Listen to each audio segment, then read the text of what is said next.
Assalamualaikum warahmatullahi wabarakatuh. Saya Revi Umami dengan NPM 2001080016 akan mempresentasikan mengenai jawaban UAS dari mata kuliah Tauhid dan Ilmu Kalam yang diampu oleh Ibu Siti Fatimah MPD. Bismillahirrahmanirrahim. Berikut soal-soalnya. Yang pertama, jelaskan al-mabda dan al-wasito. Ya, untuk soal yang kedua, jelaskan hubungan ilmu kalam, filsafat, dan tasawuf. Untuk soal yang ketiga, sebutkan dan jelaskan al-ma'dad atau janji-janji Allah kepada manusia di hari akhirat setelah berakhirnya kehidupan di dunia. Dan untuk soal yang terakhir, jelaskan ilmu kalam masa kini dengan tokoh-tokoh Ismail Al-Faruqi, Hasan Hanafi, HM Rashidi, dan Harun Nasution. Untuk soal yang pertama, jelaskan al-mabda dan al-wasito. Al-mabda adalah ilmu yang mempelajari tentang zat Allah dan sifat-sifatnya, hal yang wajib, mustahil, dan jaiz baginya. Untuk yang pertama itu ada pengertian kata Allah. Allah adalah sesembahan yang tertinggi dari segala sesuatu baik yang ada di dalam dan bagi yang hidup, kehidupan, dan penghidupan. Allah adalah yang patut dijadikan pengabdian dari segala makhluk atau sesuatu yang lain. Hal tersebut juga dijelaskan pada Quran Surat Az-Zukhruf ayat 9. Bismillahirrahmanirrahim. Wala in sa'alatuhum man khalaqas samawati wal arda la yaqulunna khalaqahunna azizul alim. Yang artinya, dan jika kamu tanyakan kepada mereka siapakah yang menciptakan langit dan bumi, pastilah mereka akan menjawab semuanya diciptakan oleh yang maha perkasa, maha mengetahui. Dari ayat di atas kita bisa mengetahui bahwa sesungguhnya mereka menyadari bahwa kekuasaan tertinggi ada pada Allah Subhanahu wa taala. Oleh karena itu, jika kamu menanyakan kepada mereka siapakah yang menciptakan langit yang demikian tinggi dan kukuh, itu dengan bintang-bintang yang menghiasinya, dan siapa pulakah yang menciptakan bumi yang indah dan terhampar luas dengan segala kenikmatan yang dapat dinikmati, pastilah mereka secara spontan dan tanpa berpikir panjang akan menjawab semuanya, yakni langit dan bumi dengan segala isi, keduanya diciptakan oleh yang maha perkasa, di mana yang maha perkasa ada yang merupakan salah satu sifat Allah. Oke, untuk yang kedua, terciptanya alam semesta karena Allah. Dalam Al-Quran, untuk menunjukkan jagat raya atau alam semesta tidaklah tepat, karena kata alam yang digunakan di dalam Al-Quran merujuk pada kumpulan yang sejenis dari makhluk Tuhan yang berakal atau memiliki sifat-sifat yang mendekati makhluk yang berakal. Untuk merujuk kepada alam semesta atau jagat raya, Al-Quran justru selalu menggunakan kata-kata al-samawat wa al-ard wa ma baihuma. Kata ini mengandung isyarat bahwa di dalamnya mencakup banyak alam yang berbeda bentuk dan hukum-hukumnya antara satu dan yang lain. Dalam konsep penciptaan alam semesta, Al-Quran menggunakan istilah atau terma yang berbeda-beda, antara lain dengan kata ba'da dan fatoro. Hanya saja ketiga ungkapan tersebut tidak memberikan penjelasan yang tegas apakah alam raya ini diciptakan dari materi yang sudah ada atau dari ketiadaan. Jadi ketiganya hanya menjelaskan bahwa Allah Subhanahu wa taala yang menciptakan alam semesta seisinya tanpa menyebutkan dari ada atau tiadanya. Untuk al-mabda yang berikutnya, Asmaul Husna. Kata Asmaul Husna berasal dari bahasa Arab yang merupakan gabungan dari dua kata, yaitu al-asma dan al-husna. Al-asma adalah bentuk jamak dari ismun yang berarti nama, sedangkan al-husna adalah bentuk masdar dari al-ahsan yang berarti baik dan bagus. Nama-nama Allah yang berjumlah 99 pada dasarnya dapat dibagi menjadi dua, yaitu Asma Jalaliyah dan Asma Jamaliyah. Asma Jalaliyah atau keagungan maksudnya adalah nama-nama Allah yang menunjukkan keagungannya kepada hamba-hambanya. Sedangkan Asma Jamaliyah atau keindahan maksudnya adalah Allah menginformasikan nama-namanya yang indah menjadi teladan dan dijadikan manusia sebagai sifat karakter akhlaknya dalam kehidupan sehari-hari. Untuk al-wasito, objek dari pembahasan al-wasito itu meliputi malaikat, nabi, dan rasul. Nah, untuk pengertian malaikat, menurut ilmu bahasa Arab, kata malaikah merupakan kata jamak dari kata malak yang berarti kekuatan, yang berasal dari kata masdar alalukah yang berarti risalah atau misi. Sang pembawa misi biasanya disebut dengan ar-rasul atau utusan. Adapun secara maknawi, malaikat adalah salah satu makhluk Allah Subhanahu wa taala yang diciptakan untuk senantiasa taat kepadanya. Untuk yang selanjutnya, sifat-sifat malaikat. Al-Quran menjelaskan bahwa malaikat adalah hamba Allah yang mulia, tidak pernah durhaka, tidak pernah maksiat, dan tidak pernah menentang Allah Subhanahu wa taala. Sebagai hamba-hamba Allah Subhanahu wa taala yang dimuliakan, malaikat memiliki nilai-nilai sifat baik, sifat kholqiyah maupun sifat khuluqiyah yang sangat baik di hadapan Allah Subhanahu wa taala. Nilai-nilai sifat kholqiyah merupakan nilai sifat berupa bentuk atau wujud, sedangkan nilai-nilai sifat khuluqiyah merupakan sifat-sifat kebaikan seperti ketaatan dan kedisiplinan, pengendalian diri dan tanggung jawab.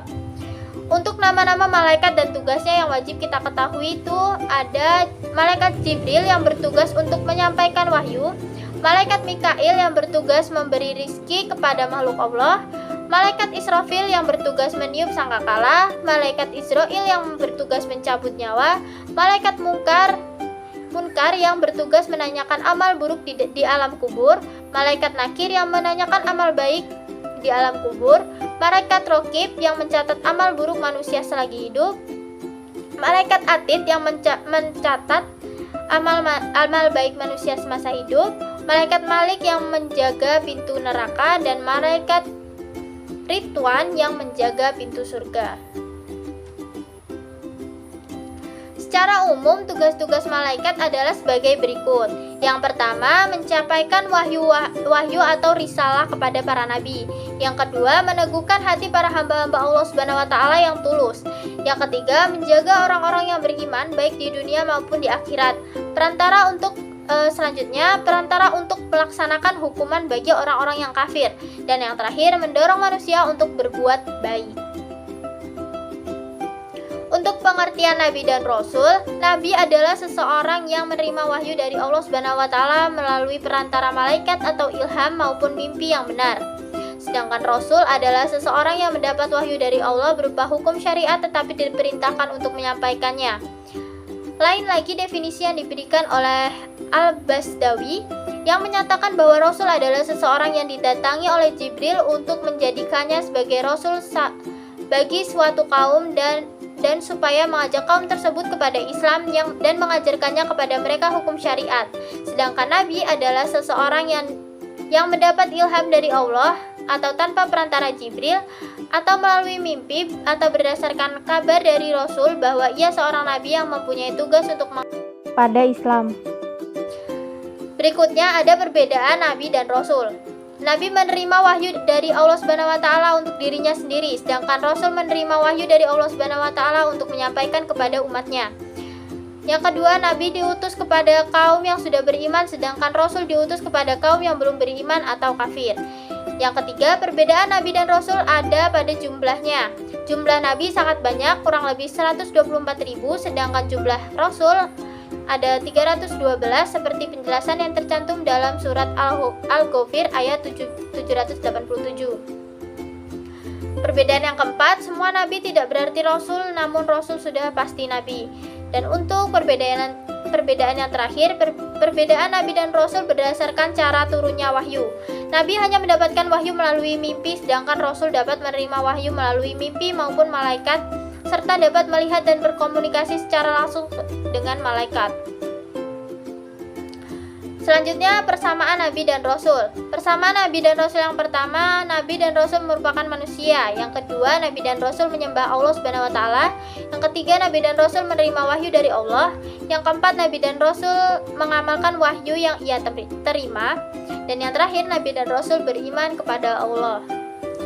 Selanjutnya, tujuan diutusnya Nabi dan Rasul. Tujuan yang pertama, memberi petunjuk untuk mengetahui Sang Pencipta. Yang kedua, memberitahu umatnya tentang hal gaib. Yang ketiga, kebutuhan manusia terhadap suri tauladan yang baik. Dan yang terakhir, mengajak manusia menuju kebenaran yang sesungguhnya. Untuk soal yang kedua, jelaskan hubungan ilmu kalam, filsafat, dan tasawuf. Pengertian ilmu kalam, filsafat, dan tasawuf. Secara harfiah, ilmu kalam berarti pembicaraan atau perkataan. Dalam Islam, istilah kalam memiliki dua pengertian, yaitu pertama sabda Allah atau the word of God, dan yang kedua ilm al-kalam yang berarti atau the science of kalam. Sedangkan filsafat secara etimologis, kata filsafat berasal dari gabungan dua kata, philein yang berarti mencintai dan sophos yang berarti kearifan atau kebijaksanaan atau wisdom. Jadi dilihat dari asal katanya, filsafat berarti mencintai kebijaksanaan. Dilihat dari segi praktisnya, filsafat berarti alam pikiran atau alam berpikir. Berfilsafat artinya berpikir, namun tidak semua berpikir berarti berfilsafat. Berfilsafat berarti berpikir secara mendalam dan bersungguh-sungguh. Filsafat adalah hasil karya seseorang manusia yang mencari dan memikirkan dengan sedalam-dalamnya tentang sesuatu kebenaran. Yang berikutnya, ilmu tasawuf. Secara etimologi atau kebahasaan, sebagian ada yang berpendapat kata tasawuf atau sufi diambil dari kata saf, yang berarti saf atau barisan. Dikatakan demikian karena sufi selalu berada pada baris pertama dalam sholat. Sufisme atau tasawuf adalah ilmu untuk mengetahui bagaimana cara menyucikan jiwa, menjernihkan akhlak, membangun lahir dan batin, serta untuk memperoleh kebahagiaan yang abadi. Titik persamaan ilmu kalam, tasawuf, dan filsafat. Pada intinya bahwa ilmu kalam, filsafat maupun tasawuf memiliki kesamaan dalam segi objek kajiannya, yaitu tentang Tuhan dan segala yang berkaitan dengannya. Namun dalam kajian objek tersebut hanya dibedakan dalam penamaannya saja. Ilmu kalam dalam objek kajiannya dikenal dengan sebutan kajian tentang Tuhan, sedangkan dalam filsafat dikenal dalam sebutan kajian tentang wujud, dan dalam ilmu tasawuf dikenal dengan sebutan kajian tentang al-haq. Akan tetapi pada dasarnya ketiga ilmu tersebut mengkaji kajian tentang Tuhan dan segala sesuatu yang berkaitan dengannya. Selanjutnya ada titik perbedaan ilmu kalam, filsafat, dan tasawuf. Perbedaan di antara ilmu kalam, filsafat, dan tasawuf terletak pada aspek metodologinya.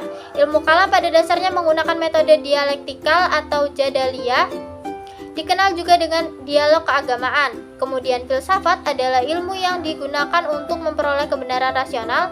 Metode yang digunakan tentunya adalah metode rasional. Sementara itu, ilmu tasawuf adalah ilmu yang lebih menekankan rasa daripada rasio. Sebagai ilmu yang prosesnya diperoleh dari rasa, ilmu tasawuf sangat subjektif sifatnya, yaitu sangat berkaitan dengan pengalaman seseorang. Metode yang digunakan dalam ilmu tasawuf ini adalah intuisi atau ilham atau inspirasi yang datang dari Tuhan. Titik singgung ilmu kalam, filsafat, dan tasawuf. Ilmu kalam sebagaimana telah disebutkan terdahulu merupakan disiplin ilmu keislaman yang banyak mengedepankan pembicaraan tentang persoalan-persoalan kalam Tuhan. Persoalan-persoalan ini biasanya mengarah pada pembicaraan yang mendalam dengan dasar-dasar argumentasi baik rasional, akliyah maupun nakliyah. Dan bisa diketahui bahwa rasional itu merupakan salah satu bagian dari ilmu filsafat. Argumentasi rasional yang dimaksudkan adalah landasan pemahaman yang cenderung menggunakan metode berpikir filosofis. Argumentasi nakliyah biasanya bertendensi pada argumentasi berupa dalil-dalil Al-Quran dan Al-Hadis. Untuk soal yang ketiga, sebutkan dan jelaskan al-ma'dad yang meliputi janji-janji Allah kepada manusia di hari akhirat setelah berakhirnya kehidupan di dunia. Al-Ma'dad yang pertama ada hari pembangkitan.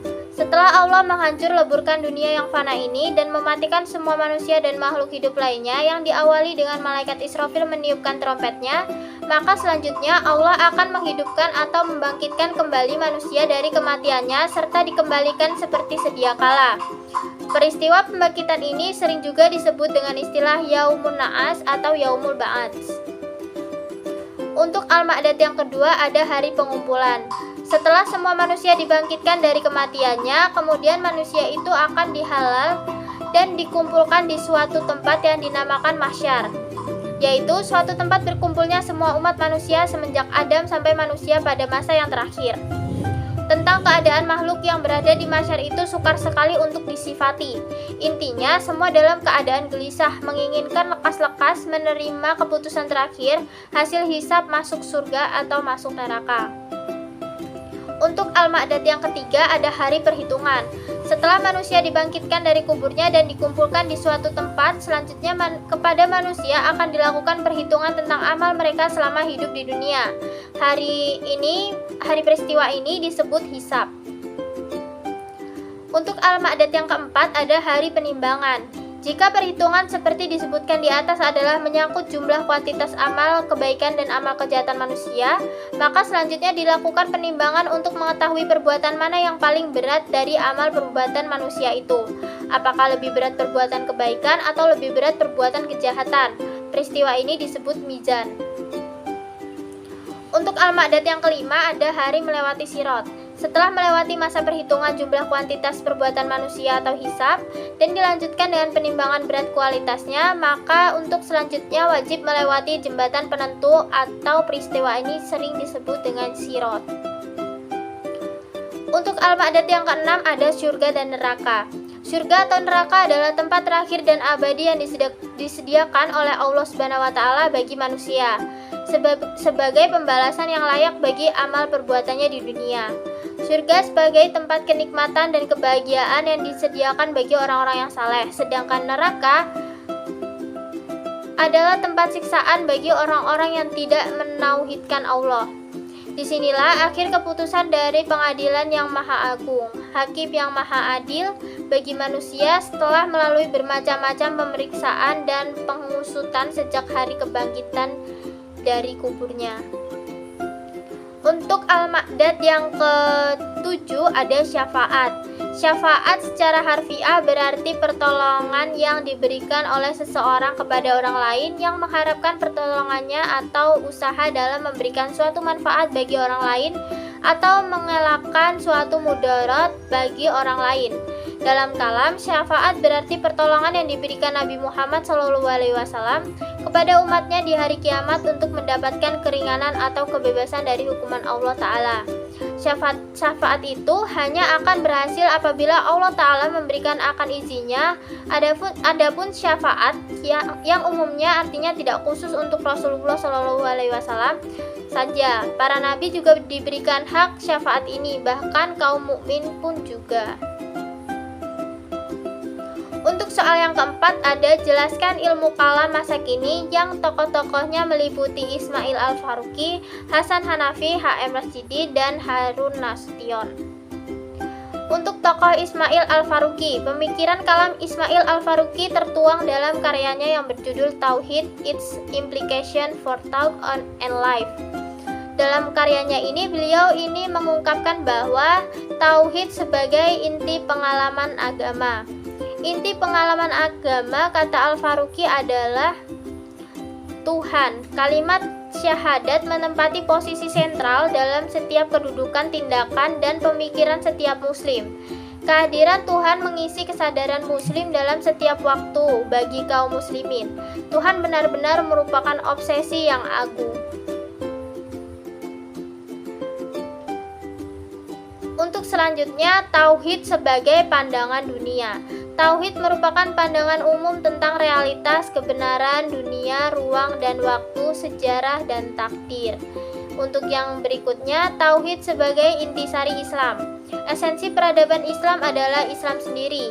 Tidak ada satu perintah pun dalam Islam yang dapat dilepaskan dari Tauhid. Tanpa Tauhid, Islam tidak akan ada. Tanpa Tauhid bukan hanya sunnah Nabi yang patut diragukan, bahkan penata kenabian pun menjadi hilang. Berikutnya, Tauhid sebagai prinsip sejarah. Tauhid menempatkan manusia pada suatu etika berbuat atau bertindak, yaitu etika ketika keberhargaan manusia sebagai pelaku moral diukur dari tingkat keberhasilan yang dicapainya dalam mengisi aliran ruang dan waktu.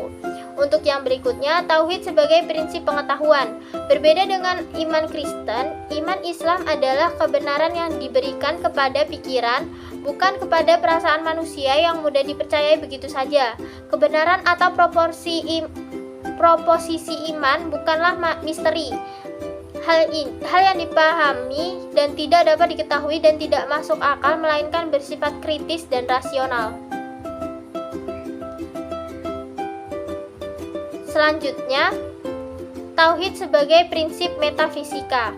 Dalam Islam, alam adalah ciptaan dan anugerah. Sebagai ciptaan, ia bersifat teleologis, sempurna dan teratur. Sebagai anugerah, ia merupakan kebaikan yang tak mengandung dosa dan disediakan untuk manusia. Tujuannya agar manusia melakukan kebaikan dan mencapai kebahagiaan. Tiga penilaian ini, keteraturan, kebertujuan, dan kebaikan, menjadi ciri dan meringkas pandangan umat Islam tentang alam. Selanjutnya ada tauhid sebagai prinsip etika. Tauhid menegaskan bahwa Tuhan telah memberikan amanatnya kepada manusia, suatu amanat yang tidak mampu dipikul oleh langit dan bumi. Amanat atau kepercayaan ilahi tersebut berupa pemenuhan unsur etika dari kehendak ilahi, yang sifatnya mensyaratkan bahwa ia harus direalisasikan dengan kemerdekaan dan manusia adalah satu-satunya makhluk yang mampu melaksanakannya. Dalam Islam, etika tidak dapat dipisahkan dari agama dan bahkan dibangun di atasnya. Untuk selanjutnya, tauhid sebagai prinsip tata sosial.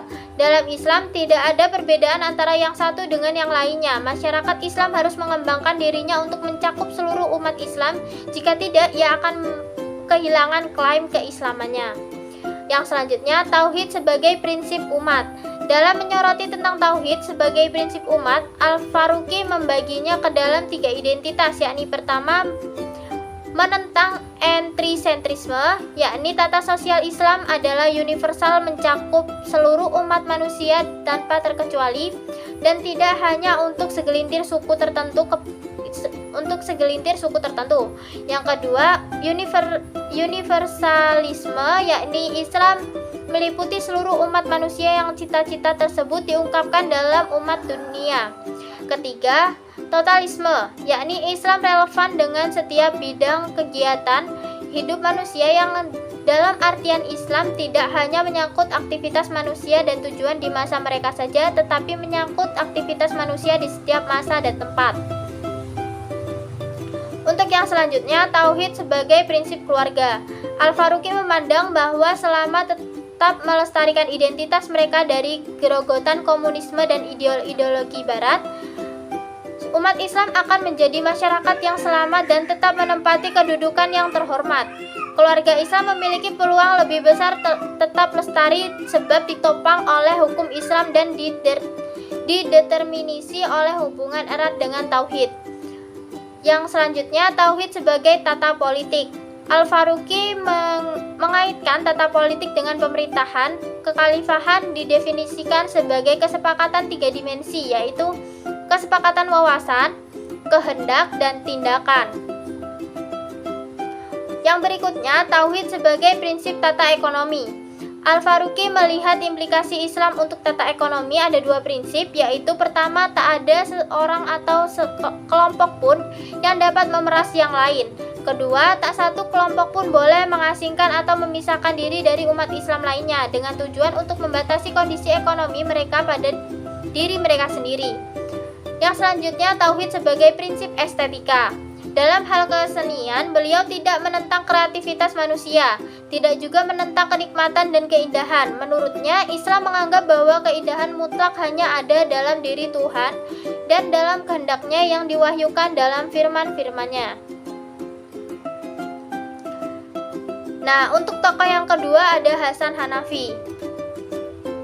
Pemikiran Hasan Hanafi itu yang pertama ada kritik terhadap teologi tradisional. Dalam gagasannya tentang rekonstruksi teologi tradisional, Hanafi menegaskan perlunya mengubah orientasi perangkat konseptual kepercayaan sesuai dengan konteks politik yang terjadi. Hal ini didasarkan pada kenyataan bahwa teologi tradisional lahir dalam konteks sejarah ketika inti keislaman yang bertujuan untuk memelihara kemurniannya. Hanafi memandang bahwa teologi bukanlah pemikiran murni yang hadir dalam kehampaan kesejarahan, melainkan merefleksikan konflik sosial politik, sehingga kritik teologi memang merupakan tindakan yang sah dan dibenarkan karena sebagai produk pemikiran manusia yang terbuka untuk dikritik. Berikutnya, Hasan Hanafi juga menyinggung mengenai rekonstruksi teologi. Sebagai konsekuensi atas pemikirannya yang menyatakan bahwa ulama tradisional telah gagal dalam menyusun teologi yang modern, maka Hanafi mengajukan saran rekonstruksi teologi. Adapun langkahnya untuk melakukan rekonstruksi teologi sekurang-kurangnya dilatar belakangi oleh 3 hal, yaitu yang pertama, kebutuhan akan adanya sebuah ideologi yang jelas di tengah pertarungan globalisasi ideologi. Yang kedua, pentingnya teologi baru ini bukan semata pada sisi teoritisnya, tetapi juga terletak pada kepentingan praktis untuk secara nyata mewujudkan ideologi gerakan dalam sejarah. Yang ketiga, keperingan teknologi yang bersifat praktis yang secara nyata diwujudkan dalam realisasi tauhid dalam dunia Islam. Untuk tokoh yang berikutnya ada H.M. Rashidi. Dalam konteks pertumbuhan kajian akademik Islam Indonesia, orang akan sulit mengesampingkan kehadiran H.M. Rashidi, lulusan lembaga pendidikan tinggi Islam di Mesir yang melanjutkannya ke Paris dan kemudian memperoleh pengalaman mengajar di Kanada. Pemikiran H.M. Rashidi ini sedikit banyaknya mengarah kepada pemikiran Al-Maturidiyah yang banyak dianut di Indonesia. Secara garis besar, pemikiran kalamnya dapat dikemukakan sebagai berikut. Yang pertama, tentang perbedaan ilmu kalam dan teologi. Tentang perbedaan ilmu kalam dan teologi, ilmu kalam adalah teologi Islam dan teologi adalah ilmu kalam. Kristen kata ilmu kalam, Kristen kata teologi, kemudian mengandung beberapa aspek agama Kristen yang di luar kepercayaan atau yang benar, sehingga teologi dalam Kristen tidak sama dengan tauhid atau ilmu kalam. Untuk yang kedua, tema-tema ilmu kalam. Deskripsi aliran-aliran kalam yang sudah tidak relevan lagi dengan kondisi umat Islam sekarang, khususnya di Indonesia, menonjolkan perbedaan pendapat antara Asy'ariyah dan Mu'tazilah akan melemahkan iman para mahasiswa. Yang ketiga, hakikat iman. Iman bukan sekedar menuju bersatunya manusia dengan Tuhan, tetapi dapat dilihat dalam dimensi kontekstual atau hubungan manusia dengan manusia, yaitu hidup dalam masyarakat. Untuk tokoh yang selanjutnya ada Harun Nasution.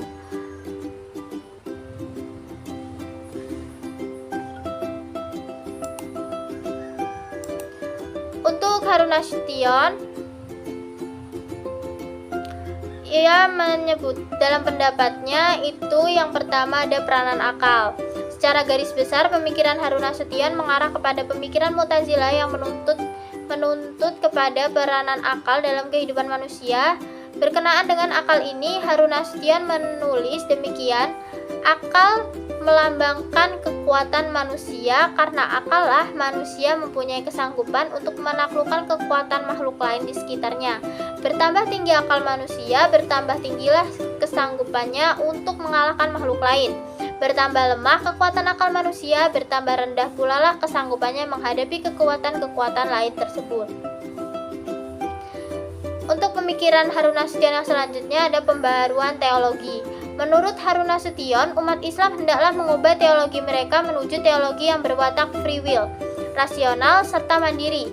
Tidak heran jika teori modernisasi ini selanjutnya menemukan teologi dalam khasanah Islam klasik sendiri, yakni teologi Mu'tazilah.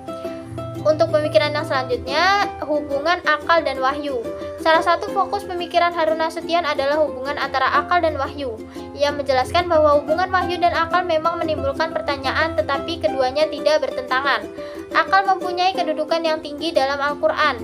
Orang yang beriman tidak perlu menerima bahwa wahyu sudah mengandung segala-galanya. Wahyu bahkan tidak menjelaskan semua permasalahan agama.